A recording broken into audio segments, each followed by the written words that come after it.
Purpose of this video is just to narrate the syllabus and provide a brief introduction of the course by looking at the course schedule. You'll see at the top it says G338. This is also applicable to G538, which is the graduate student section of this course.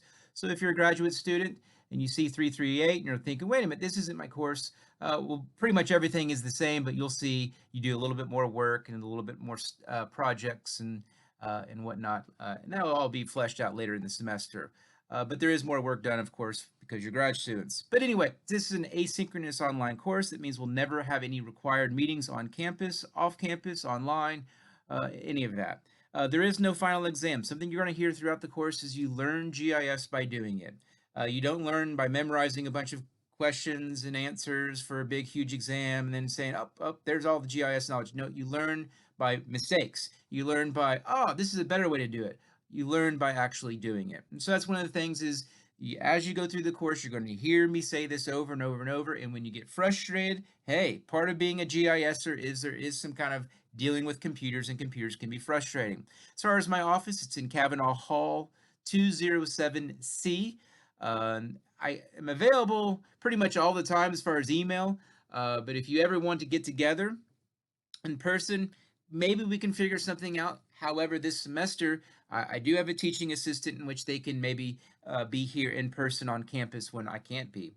Online appointments, as always, we can figure out a way to get online and answer questions. However, whatever way works, whether it's Zoom, Skype, whatever. Also, there are discussions. Students can ask questions that other students can answer. And as you'll see throughout the semester, every single module, every single assessment essentially has a discussion in which students can, it's optional, not required, can ask questions, and hopefully other students can answer those questions. The required textbook, I chose the best one that I could find. I mean, it's loaded. I still use the older ones for references and whatnot, but it's also fairly cheap.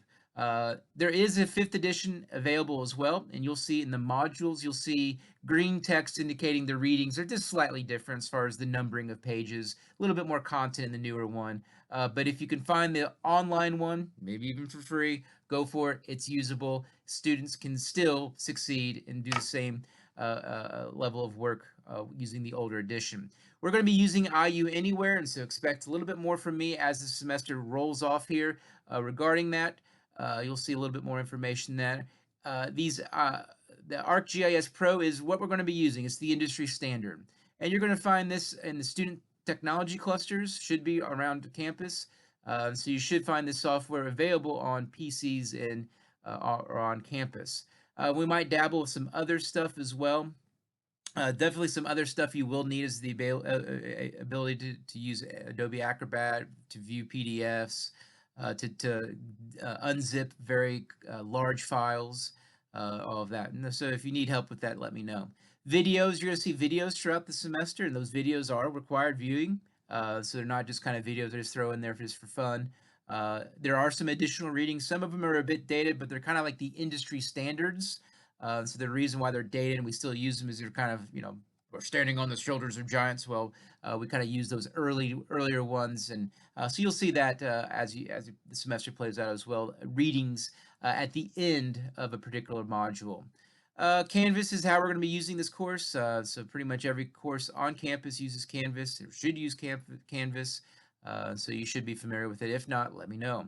All right, as far as the organization of the course, there's 10 modules and 2 projects. And so the 2 projects, one is about the midterm and one is at the end of the semester. So the modules are going to contain an overview, kind of, okay, this is what we're going to be doing. The reading assignments from the textbook up here, specific reading assignments, and then those, of course, those videos I've mentioned. Then what you'll do is you'll take a quiz, and then a few days later, the exercise is due. All right, so let's talk about these. And so we have the quizzes. So you're required to complete 10 quizzes over the course of the semester. So there's 1 per module. So you're going to have a variety of types of questions. They're not all multiple choice questions, a variety of questions, in fact. And the quizzes, the characteristic of the quizzes is you can do them whenever you want to do them within the time frame. You have a certain due date, and you'll see the due dates for each quiz.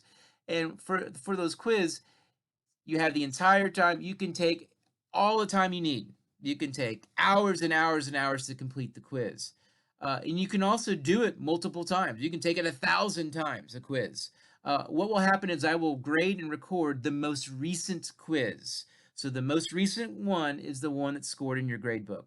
The exercises in my courses, I'm all about applying knowledge. You're not just going to do stuff for the heck of it. You're going to apply stuff that's actually learned or discussed in the module. And that's what happens in the exercises.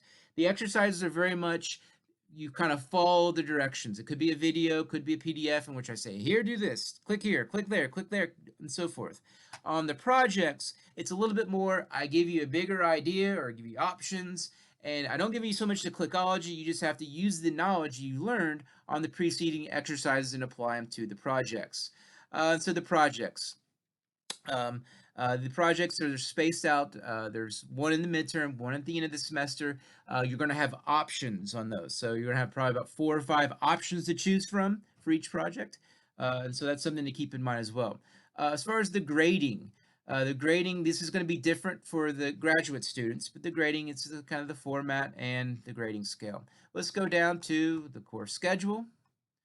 And the course schedule, you have an assignment due Sunday, August 29th. It's the student introductions. And you'll see a particular pattern start to form here. A quiz that's due on a Sunday and a corresponding exercise that's due soon after on the following Wednesday.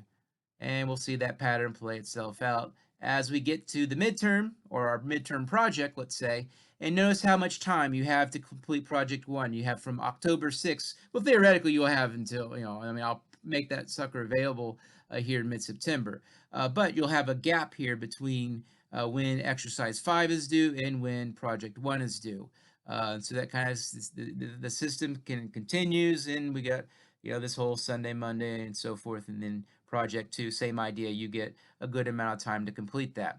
So this is the GIS, Intro to GIS. So if you have any questions, email me at bakeran@iupui.edu.